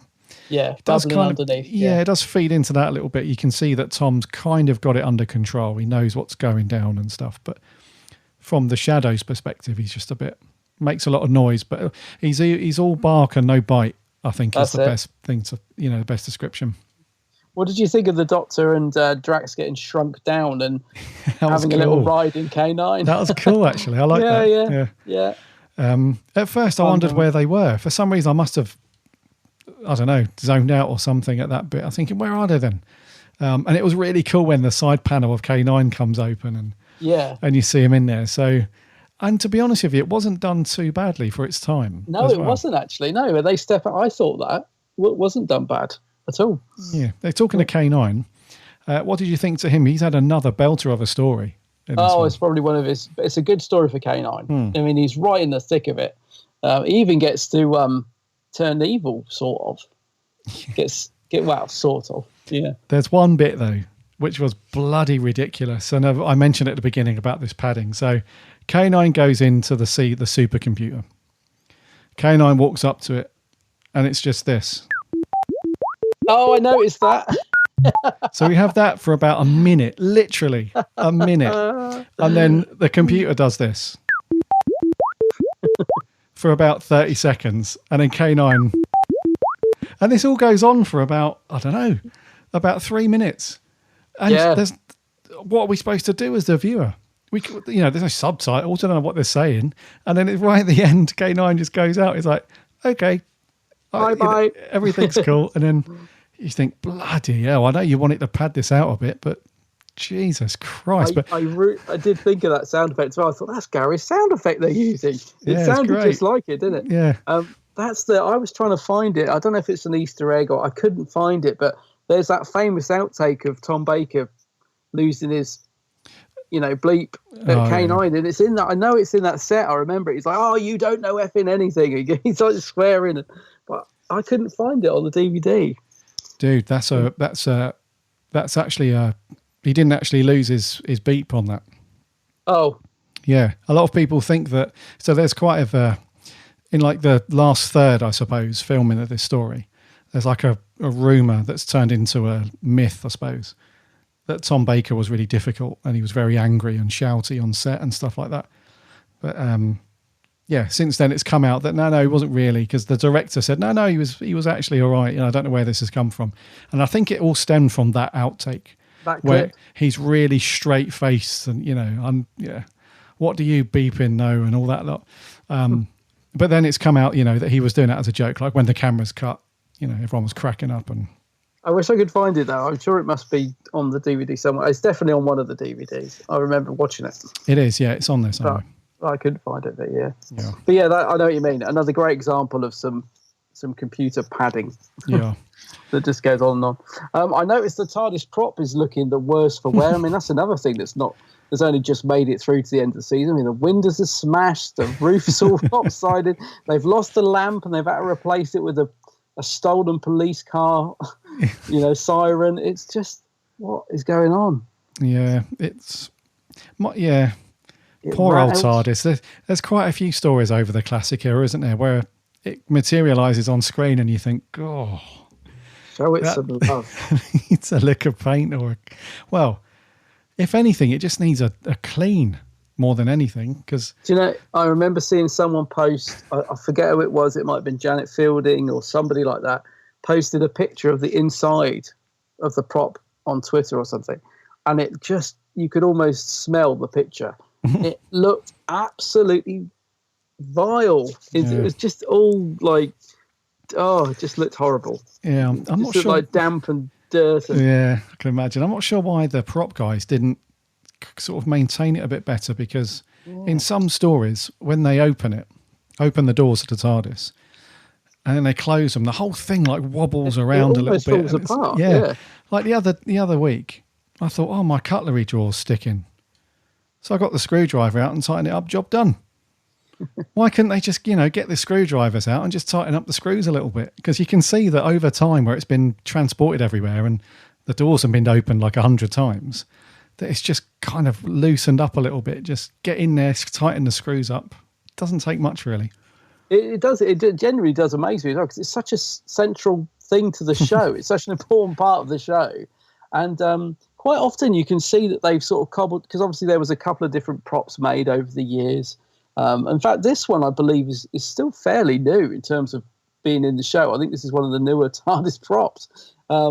It's I always forget the name. Is it the Newbury prop? I always get confused. But anyway, it's a fairly new prop in terms of the show. But it often looks like they've just cobbled together bits from the other props as well. Like I'm pretty sure the roof is not from this particular prop at the end, because it just looks like it's been plonked on the top. And do you remember that Patrick Troughton story we watched where the roof was clearly the wrong size, so they plonked it on the top? It's probably from the hut.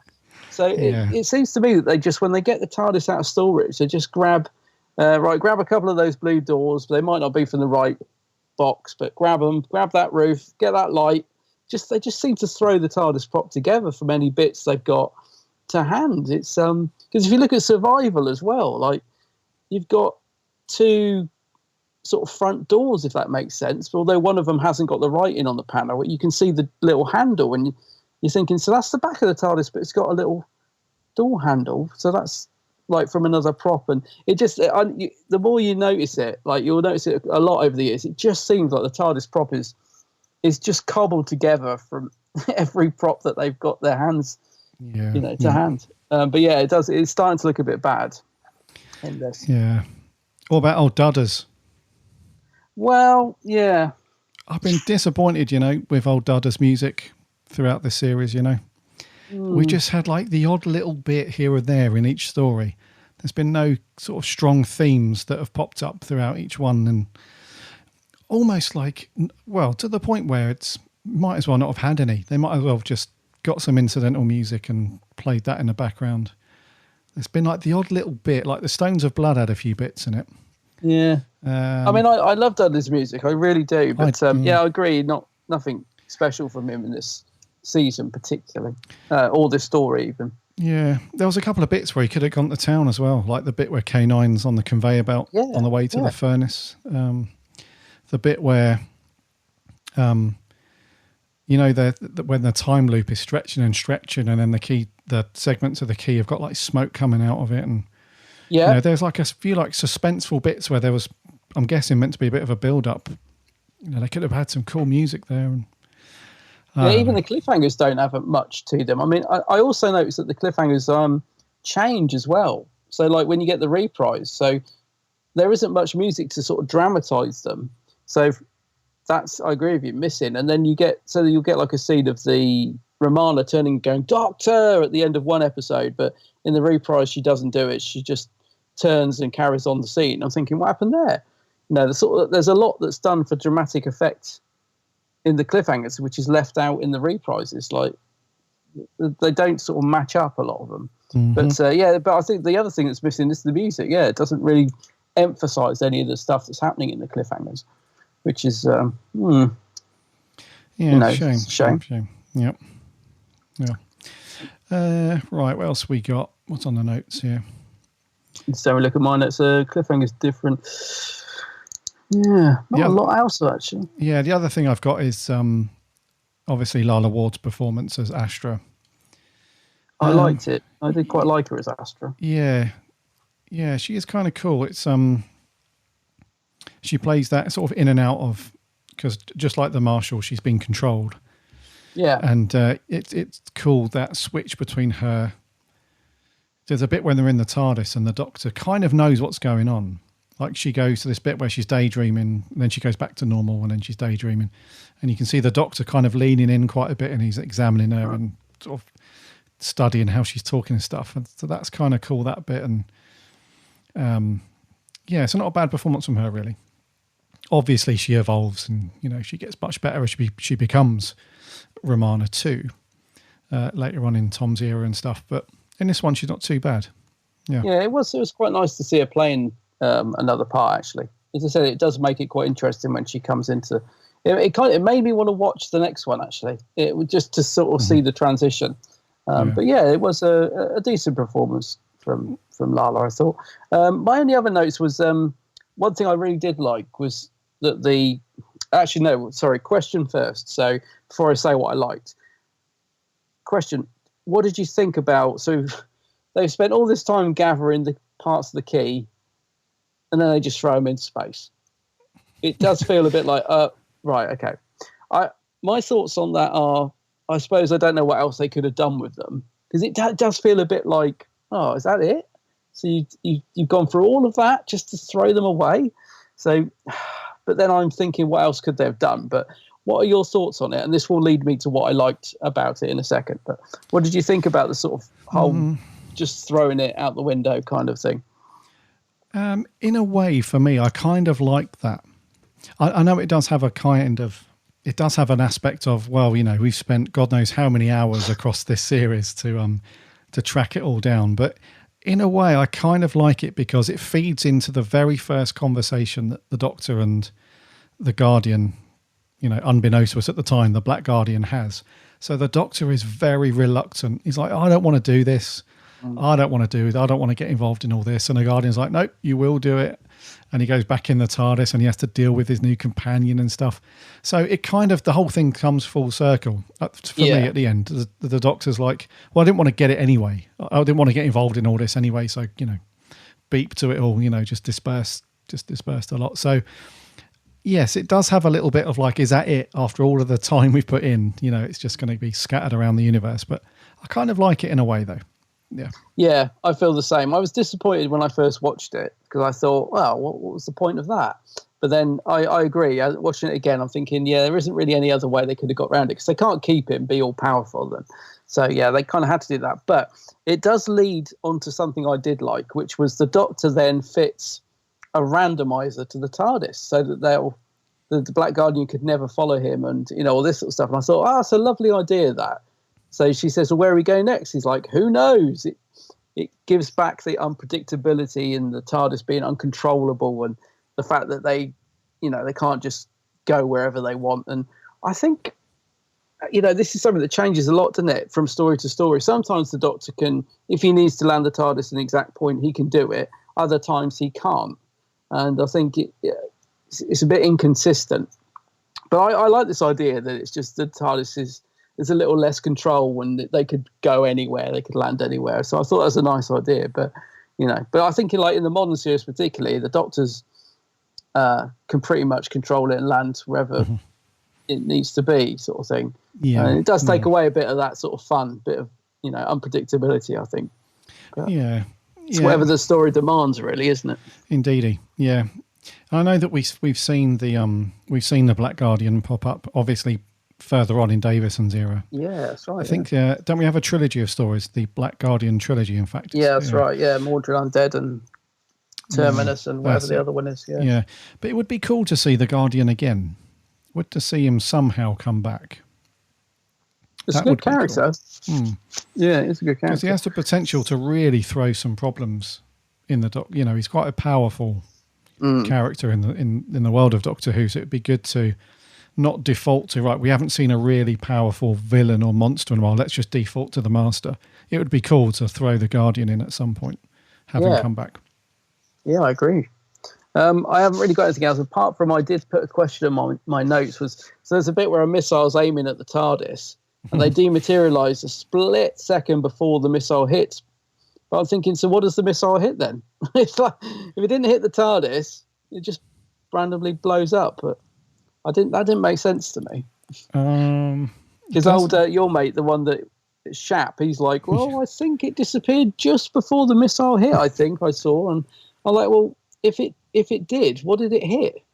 Like, what made the missile blow up if it didn't hit the TARDIS? That didn't make sense to me. Yeah, what does it hit? Well, it doesn't hit anything. That's what I mean. It's a bit of rubbish. Not the writing not very good there. Yeah, I'm trying. Yeah, it was a bit weak, isn't it? Yeah, it was just a little note I made on there. I was like, well, if it didn't hit the TARDIS, then what did it hit? Because it blows up. you know, it's in theory it's a good idea, but you know, doesn't really make any sense. Yeah, true. But then I guess what does in Doctor Who? So I'm probably being pedantic. No, read you. Yeah. Have I got anything else? No, I haven't, mate. Yeah, that's pretty much all of that. So, okay, review time. Scores on the doors. It's who's going first? I think it's you. Is it me? I think so. I've got a feeling I'm going to be higher than you, but believe for me, this isn't a good score. So I'm giving it a 5 out of 10. Just very middle of the road. I haven't gone any lower, even though it's not great. I haven't gone any lower because I think it was still watchable, if you know what I mean. Mm-hmm. Like it's not Underworld. I could make it through 6 parts, and you know didn't want to smash the TV, so it's middle of the road. Okay. So 5 out of 10. A 5. Okay. Yeah, it's a 5 for me, dude. Oh, is it? Oh, I thought you'd go lower than that. Yeah, it's a 5. It's definitely not a terrible watch. It's a bit like it's a bit like Kroll, and to a degree Tara. It just has that kind of lacklustery feel to it. Like, you know, it just needs something just to really get it going. I think it wasted a few characters and stuff like that. So very, very average. You know, it's definitely not Tom's best work. Definitely not any of the best stories from his era, but it is watchable. It is watchable. And then what would you give The Key to Time then as a series? Because it is a bit of an experiment in the classic era, I suppose. I would give it a 7 out of 10 overall. But most of that is down to Tom and Mary Tam. I think, you know, if I was going to watch this again, the moments I'd be watching for would be those two together. It wouldn't necessarily be the stories, particularly. You know, like if I think of season 13 and I think, those stories, you know, they're just great stories. If I think of Key to Time, I don't think the stories are very strong, but you know, there are some good bits in it, mainly down to those two. So yeah, I'll give it a 7. What about you? Yeah, for the whole lot, I'd give it a 6, I think. A 6? Yeah, I think it's you know, there's some great stuff in there. Don't get me wrong, it's some really good stuff and some great ideas. And I love Mary Tam's Romana. I think she's a great companion, very, very overlooked. But more so than anything, it's just got great potential. It never really hits. That's very true. Yeah. You know, just that's a good way of summing it up. That is, it does have great potential that it never quite hits. Yeah. Yeah. So there we go. A 5 from each of us on this one, and then a 6 and a 7 for the whole series. But it feels good to get to the end of it. A bit of a relief to get through, because it is a bit of a slog, dude. Let's not beat around the bush. Some of these stories are a bit of a a bit of a slog now and then. So definitely, I will say this though, I did enjoy it more than I was expecting, even though it's been a bit of a slog at times. It's not a season I watch very often. It's not one I gravitate towards. But there is, you know, it starts off better. I think it just, once you get to Tara, I think is where, and Kroll and Armageddon, it's, definitely the first half of the season is better than the second. But I like the first half a lot more than I remembered, but just loses it. Okie dokie. Right, well, that's our scores. What did our awesome listeners think? We had a few audio clips in, so let's get these guys rocking and rolling. First up from Down Under, it's Sammy Satine. G'day, Gary and Adam. Sammy Satine here. So, the Armageddon Factor. This was interesting. Lala Ward as Princess Astra. Well, I feel a bit bad that she was the last segment of the Key to Time. Who was that shadow guy? The control mechanism was weird that he used to control people and K9. Poor K9 was nearly melted. Now I know where on the TV show the Doctor met Drax.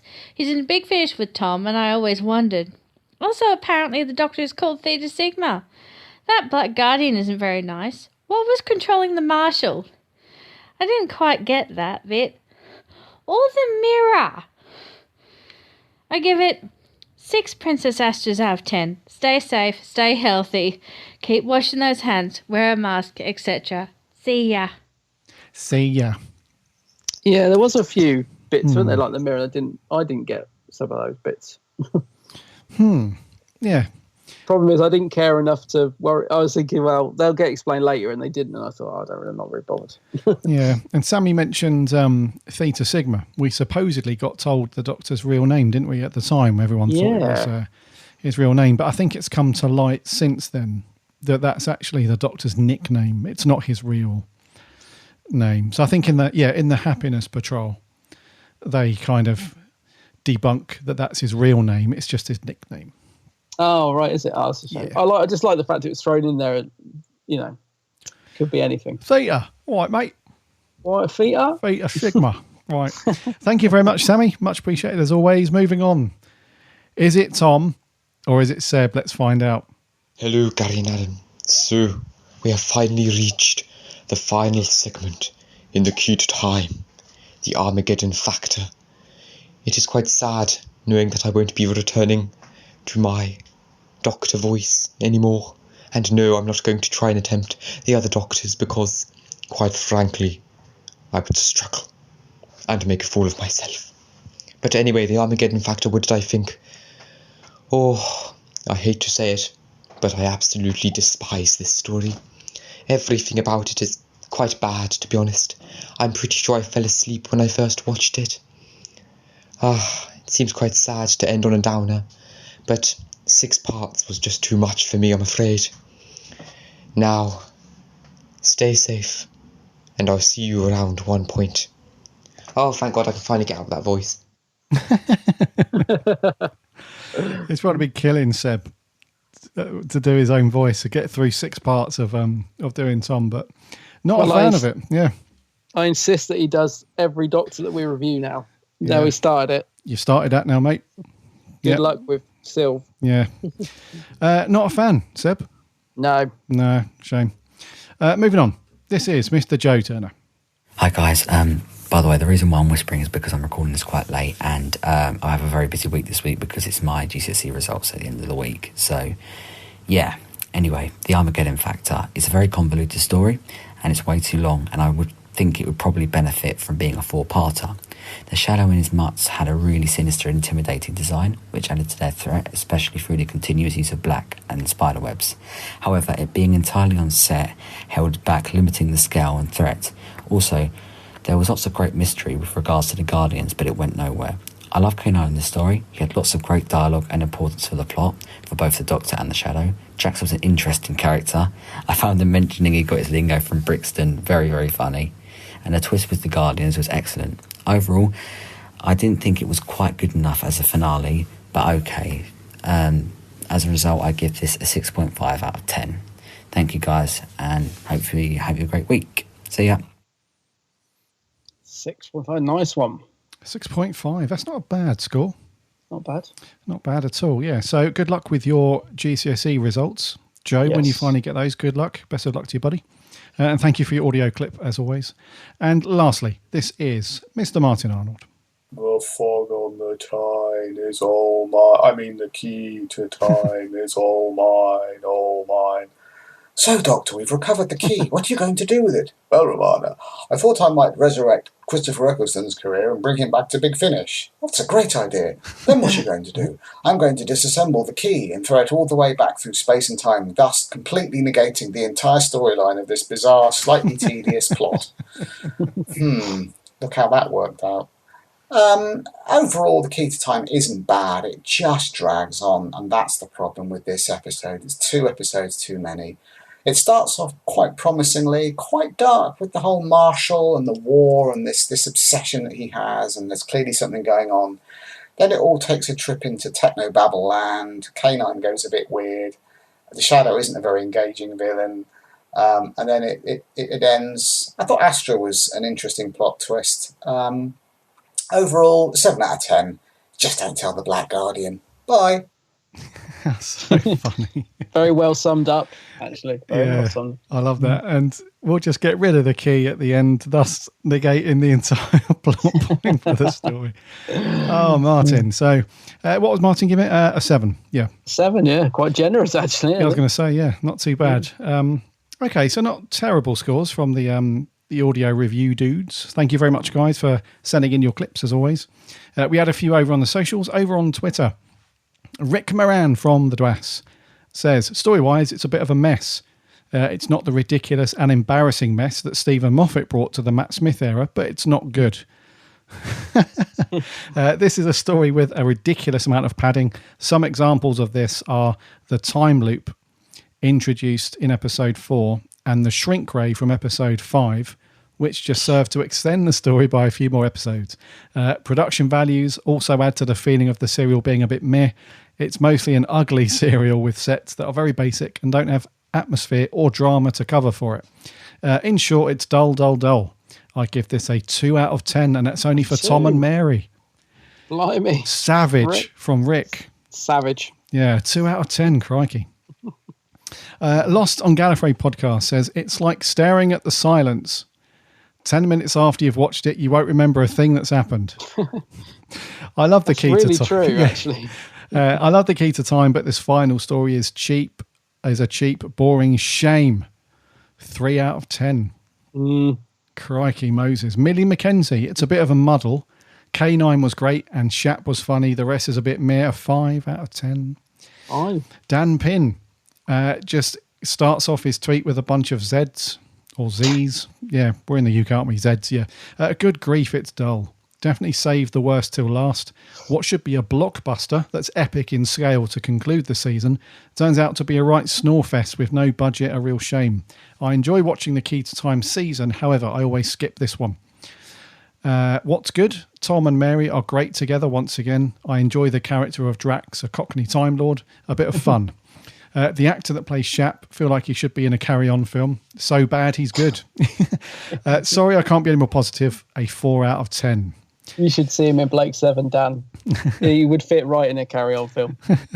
Yeah, no apology needed, Dan. It's I think we all share some of these thoughts, buddy. So a 4 out of 10 from Dan. Our writer, Jordan Shortman, says, a strange one. On one hand, it's as dull as dishwater, but on the other hand, the performances make it pretty endearing. Tom and Mary are excellent as always. I'm really sad this is Mary's last story. And Lala Ward makes a brilliant first appearance. The Shadow is interesting and the Black Guardian is used well, and there is a sense of dread that weaves into the plot and the performances. I don't understand what's happening with the computer, though. And at 6 episodes, it does begin to drag. Good, but would rather have made it a 4-parter. Yeah, without doubt. Without a doubt, yeah. And lastly, Edward Giluli says there are some good ideas here with the computer running the war and the princess being the final segment, but this is a disappointing end to the season. At 6 episodes, it is one of the most padded stories I've ever seen. The time loop being notable for this. A 6 out of 10. Overall, the Key to Time season is a novel idea for a one-off series in such a long-running show where they hunt a MacGuffin each week. The season worked quite well, but it was a shame Mary Tam did not return. Overall, for the season, 7 out of 10. Ooh.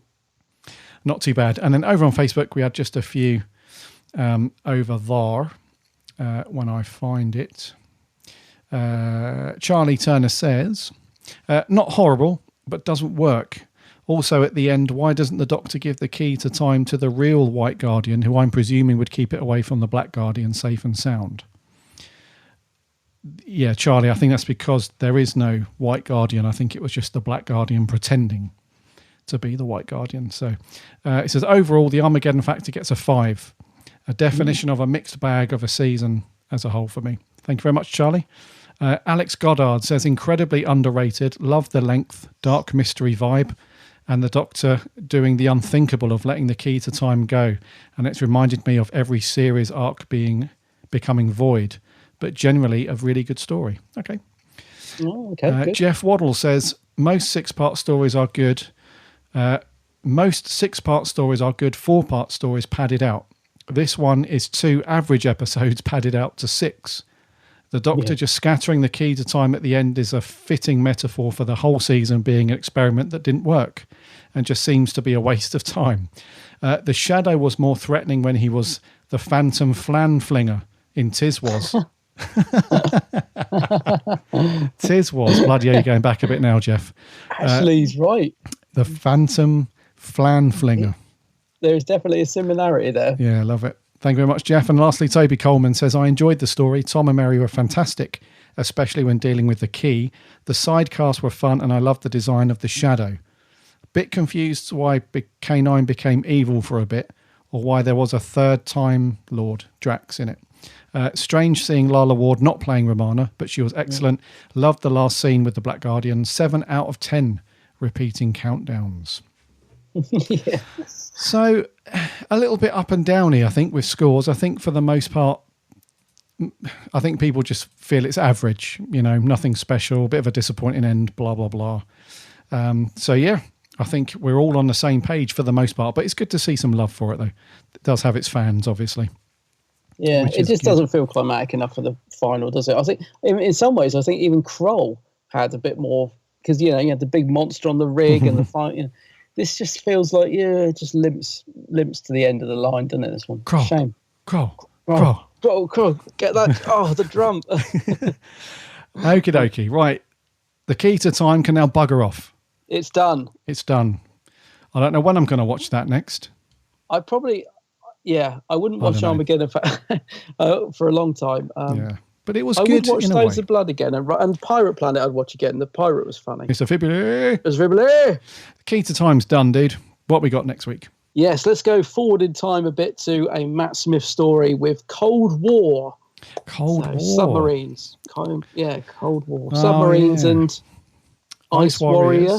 Yeah, I think so. Singular. Yeah, Ice Warrior. Yes, yeah. Or is it Aliens? Yeah, anyway. Who knows? Cold War. Oh, I'm up for a bit of Matt Smith as well after going through the Key to Time. Crikey. Yeah. I said to you earlier, I think I've only watched this once when it aired, so I'm quite looking forward to seeing this again. I do love Matt Smith as the Doctor. Yeah, I do. I think we said, didn't we? I think the last Matt Smith story that we reviewed, I can't remember what that was. I think we said that every single time we watch Matt Smith, we just fall in love with him a little bit more. Like, every time we watch him. I think it was The Impossible Astronaut and Day of the Moon. Yeah, which was I love Matt as the Doctor. I get put off by Clara, but anyway, Cold War. Cold War, give indeed. that one a go. Yes. Okay. I think we'll wrap there, bud, for 278. Yeah. Okay.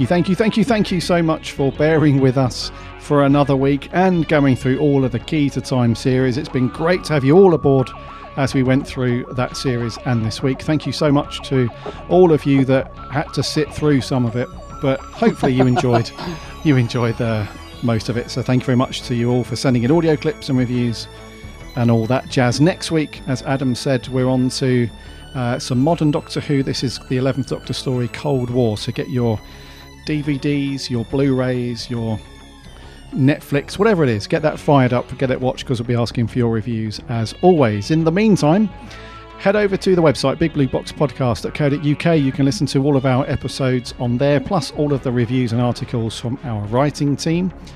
Remember to subscribe to the show. There are links on the website, or just do a search in your app, whatever you listen to your podcasts on. We'd love to have you as a subscriber. That way you won't miss a show when it lands every Friday. And if you have a minute to leave us a review, that would be awesome, because it helps us out lots and lots. We're on the socials too, Instagram, Twitter and Facebook. Again, links on the website, or just do a search for us. Give us a like and a follow so we can chat Doctor Who throughout the week. We've got a free Discord server too. A link for that is on the website. Come and hang out in the Discord and chat Doctor Who. Loads of cool discussion over there. Loads of Big Finish chat at the minute, obviously with Mr. Eccleston coming back and all that jazz. So yeah, come and hang out and chat some Doctor Who over there. Remember to check out also my co-host channel over on the YouTube, The Geek's Handbag. Yes. No less. Go and have a look. The Geek's bloody handbag. Yeah, there's a link to that on the website too. There's a banner on the website with Adam's little face in his spacesuit. Go and click on that. Oh, yeah. Forgot about that profile picture.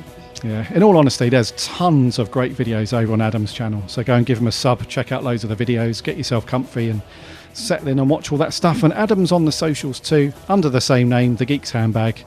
Very, very active on Twitter and Instagram and stuff. So go and give him a like and a follow as well, so we can all be happy. and chat Doctor Who. All week, every week. Until next week, though, for episode 279, my name's Gary. My name's Adam. And remember...